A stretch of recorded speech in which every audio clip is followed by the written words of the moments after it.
This is Jimmy with Flying K Kennels, and we are out here this morning with Maggie. Maggie is about a 7.5 month old chocolate female lab. She comes to us from Bolivar, Tennessee. She's owned by Mr. Nathan Grantham, and we're fixing to start hold conditioning with her. Now, hold conditioning is a little bit different than force fetch, in the sense that force fetch, you're basically forcing a dog to fetch something on the fetch command. Hold conditioning basically just teaches them to hold something in their mouth. We use no pressure with a collar during this process because we want to keep it as positive as we can for the dog, because this is something very new to them. You're putting things in their mouth. We use paint rollers, deer antlers, wooden dowels. You're putting stuff in their mouth that they're not really used to, and it's just a new process. And we just want to keep them as positive and calm as we can. So what we do when we start off here, I take my two fingers here and I put them, get her to open her mouth. May have to pry it open, but slide them right in between these bottom two canine teeth, her two long teeth at the bottom of her jaw, and just get her to close the top of her muzzle down over my fingers. Now, we don't want her to bite, we just want her to hold. And it goes kind of like this. I'm tired this morning. So one thing that I do, if a dog starts fighting you, I just ease my fingers in there and just kind of start rubbing it on the top of her gum. Just kind of get her used to the tips of my fingers being in there, and she's doing real well right now. And then I just want to slowly take my fingers, pry her mouth open a little bit, slide my two fingers right in there. Look at there. And she's doing fine. Good girl. You want her to hold it for just a couple of seconds. Good. Good girl. Good.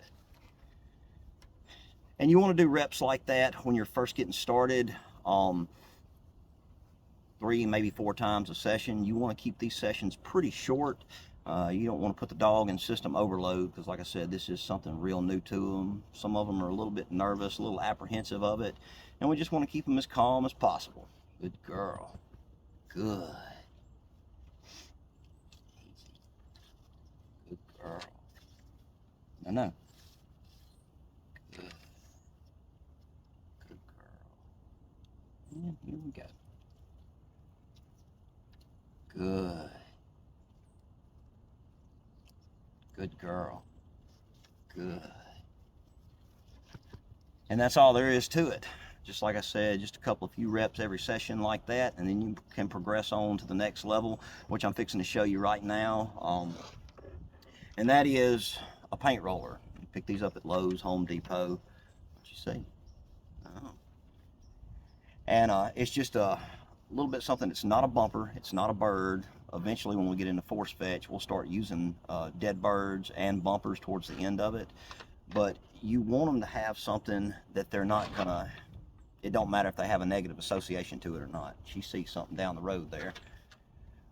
We use paint rollers, we use dowels, we use deer antlers sometimes. We don't do shed hunting around here, although we have thought about starting. But just anything that, if they get a negative association to it, it's not going to matter because it's not a bumper and it's not a bird. So what we're going to do is the same concept of our fingers, and you may have to use 2 hands with this. If you have a pole you can tether her to with a leash, that's a little bit better. But she's doing pretty good, so we're going to give it a go like this. Easy.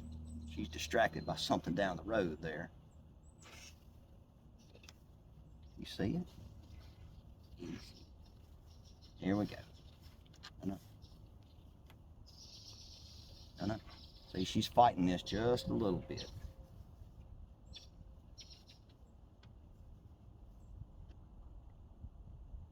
We'll pry her mouth open and just put it in there and hold her mouth closed.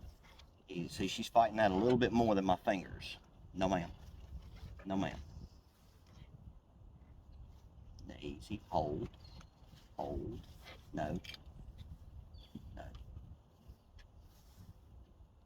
Hold. Just give her time to settle down. Good. You want to keep her head up. Hold. Hold. Good. Give. And she had a pretty good grip on it. Eventually, as you progress with this, you want to be able to let go completely from the top of her muzzle and the bottom of her jaw, and she should sit there and hold it. Good girl. And like this, when you start on this, you want to keep these reps pretty slow as well. Pretty slow and short, I should say. Good girl. I want to give her a little bit to calm down for a minute.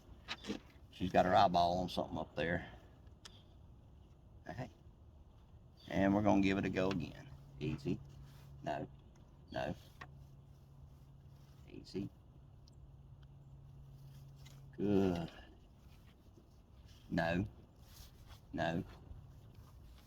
No. You want to kind of get her lips out of the way so she's not biting down on them on her teeth. Easy. Good. Easy. Hold. Hold. You just want to tell her to hold. When you tell her to hold, no ma'am. No ma'am. No. No. No. No. Hold. Hold. Hold. Hold. Hold. Hold. Hold. Hold. Give. Good girl. So she had a few little bobbles. She's wanting to put her feet up. So anytime she does that, I just take her foot and put it down and tell her no. And we're going to end it right there today. She's done pretty good. And like I said, we just want to keep it nice and short. Good girl.